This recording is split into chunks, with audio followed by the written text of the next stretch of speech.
তুমি খেয়াল করে দেখবা তোমার লাইফে চলার সময় সবসময় তুমি এমন একটা সিচুয়েশনে পড়বা সবসময়, সেখানে দুইটা অপশন থাকবে। একটা অপশন হচ্ছে সিম্পল সোজা সাপটা, আমি মানে একটা হচ্ছে অপশন হচ্ছে রিস্ক।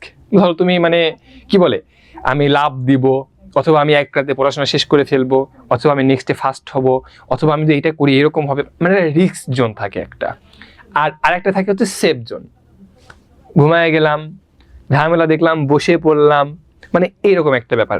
অল টাইম তুমি জাস্ট চিন্তা করে দেখো, লাইফের প্রতিটি স্টেপেই তুমি এরকম দুইটা স্টেপ মানে সিচুয়েশন পাবা, যে ওই সিচুয়েশন থেকে তুমি হয় রিস্ক নিবা অথবা সেফ জোনে চলে আসবা। তুমি ব্যবসা করার প্ল্যান করতে পারো, তুমি তোমার পড়াশোনা অ্যাডভান্স চিন্তা করতে পারো, তুমি চিন্তা করতে পারো আমি বৃত্তি পরীক্ষা দিব কি দিব না, রিস্ক আমি নিব কি নিব না চিন্তা করতে পারো। তুমি চিন্তা করো আমি সায়েন্স নিব কি নিব না, আমি ভার্সিটিতে প্রিপারেশন নিব নাকি মেডিকেলের প্রিপারেশন নিব।